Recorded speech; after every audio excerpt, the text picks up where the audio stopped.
My name is Hendrik Lourens. I am the owner of a company called StratFlow. Profitability in mining is down by 29%, and it's everywhere.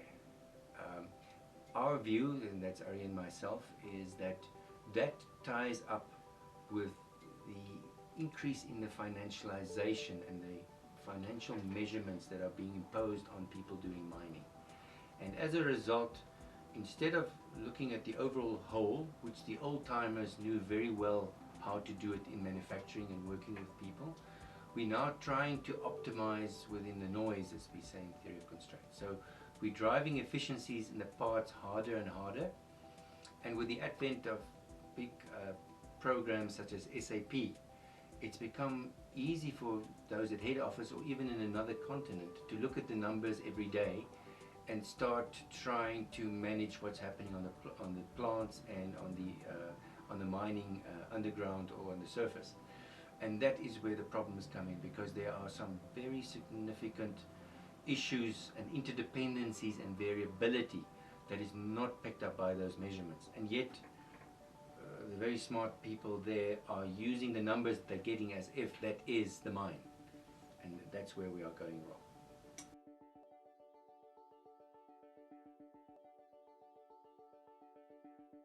So obviously with in some cases like iron ore, I think the iron ore price dropped by 70%. Now that's really, really hard.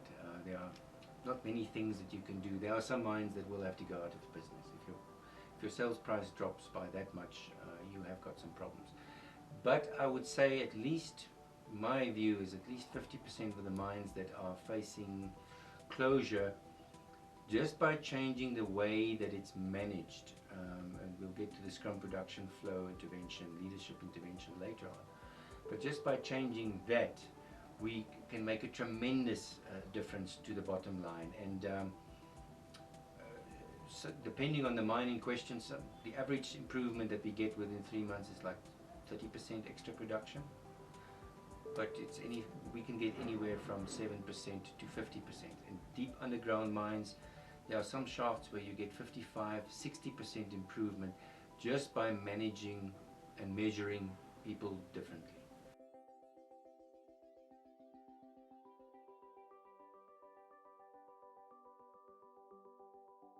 The way we are managing mines and the way we are managing our workers in manufacturing gets results that make everyone miserable. The shareholders aren't happy, the workers aren't happy, and the results are far below what it could be. And we do like to make a little bit of money on it, to put food on the table, but it's more than that. We can see, especially in Africa, that this way of working is causing tremendous pain and tremendous unhappiness, and making mining a much smaller employer than it could otherwise be. If the way of managing mines could change, I could see many more mines opening and being profitable in the African context. So that's the thinking behind it. And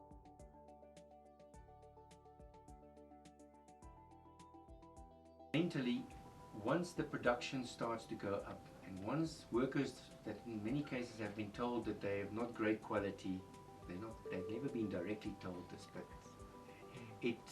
it was there in the air, and workers know. They know when the results aren't there, and they know what managers think about them, especially at head office.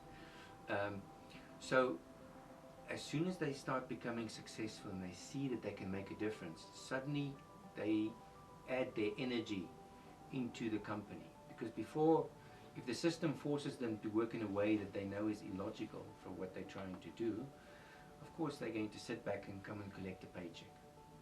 So suddenly they're excited, they learn from each other, because you now have teams learning together, because everybody starts to understand how what they do affects every other part of the business. And that happens every morning. Even better, the managers can see exactly what's going on, so there's no risk of them delegating authority lower down to allow people to coordinate at a lower level horizontally across the different departments, because they can see if something is going in the right direction. So management frees up their time. So it gives them time now to focus on the other initiatives. like to do with sustainability, because I think in any mine that you go into South Africa right now, you will find that the mining management is totally overloaded. You will battle 2 or 3 months to get an appointment, because they're doing the work that the workers should be doing. They've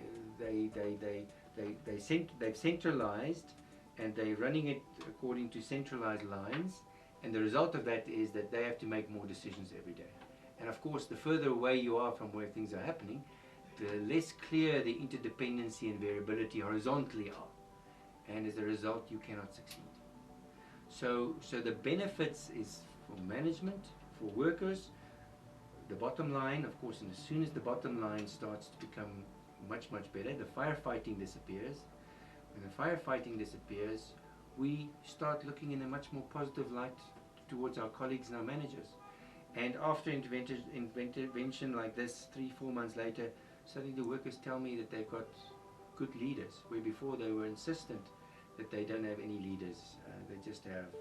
They have poor leaders. They used to have good leaders 20 years ago. They don't have good leaders anymore.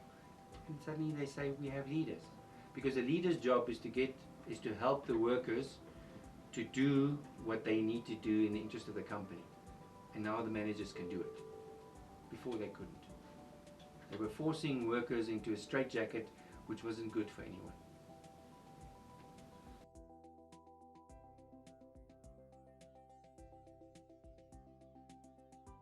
One of the main things in Scrum to Flow is that we say in a mine environment we try and find the bottleneck. That's the most important thing. And let's say there are 6 sequential production processes, from drilling to blasting to load and haul, all the way through in a circular project plan that you run every cycle. So we say find the bottleneck, because in that sequence of events, the slowest step is the rate determining step. Nothing can run faster than the slowest step. So now, of course, right in the beginning, when the mine is running in disorder or close to chaos, you will find that actually, because the production is stop-start, in fact, you will find that the production rate is significantly, at least 30, sometimes even 50% lower than the capacity of the bottleneck. It's just because the system is now running so badly, because of the way people are not allowed to fix it. The system doesn't allow them. But what we do is we get it to run smoother, so immediately the production now lifts and it gets close to the speed of the bottleneck. We focus all the attention on the bottleneck. We say that the other steps, the other 5 out of 6, it's got extra capacity and we don't have to worry about it.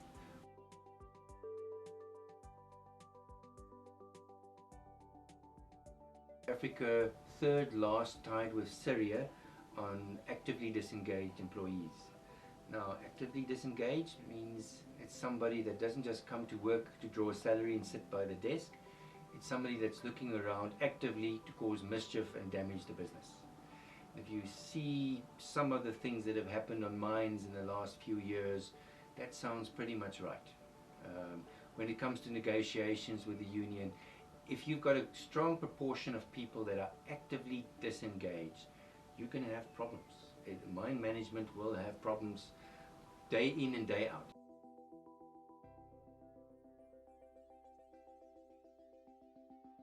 Employee engagement comes from being able to achieve in your work, being able to learn something new, being able to be part of something bigger, to see how you have an effect on the overall system.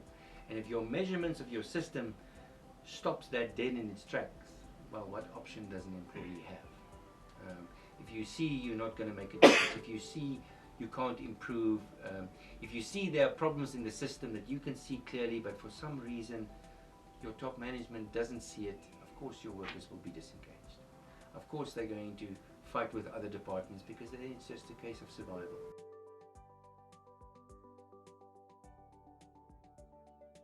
The Kolomela mine is a shining example. I think, and I stand to be corrected, for the past 3 or 4 years they've been running 20 or so % above their design capacity using this concept. Now, of course, They are the ones running it, but originally we were involved with them.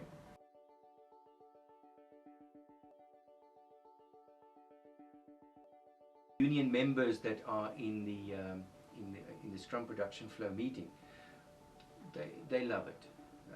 They will actually go out of their way to make sure that this initiative is successful. But it's always been indirectly. We know that they like it, but we've never gone out of our way to talk to them. I think it's a little bit sensitive.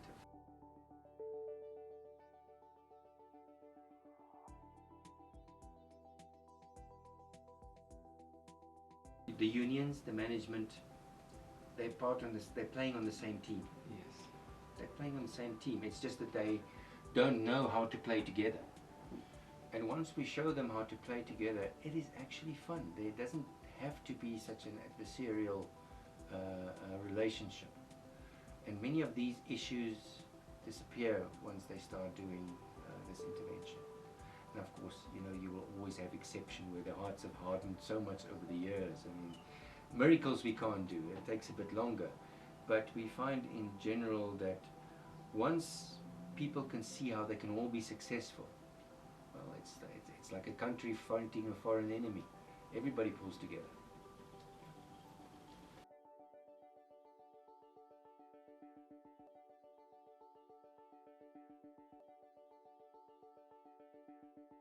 I think it's all about questioning your assumption as to what is best practice in mining.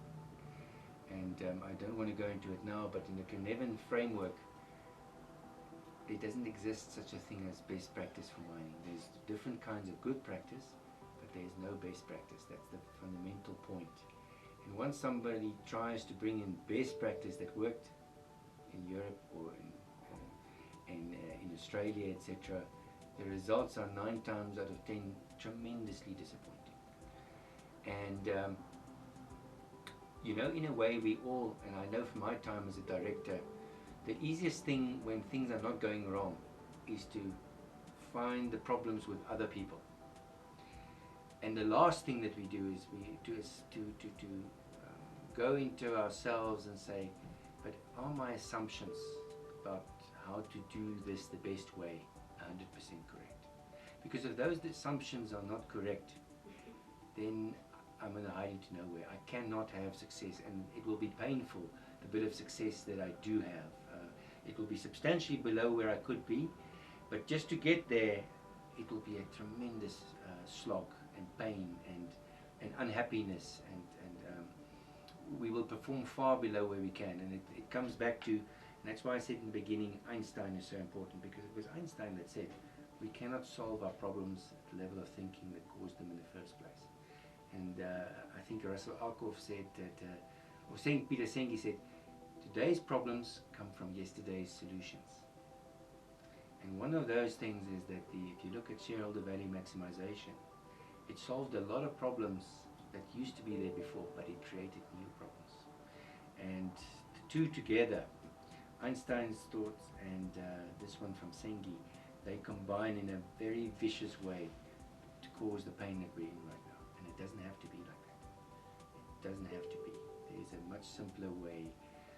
Einstein said as simple as possible, but not more simple. And that's what we try to do with Scrum Production Flow, and I think that's what we succeeded in doing.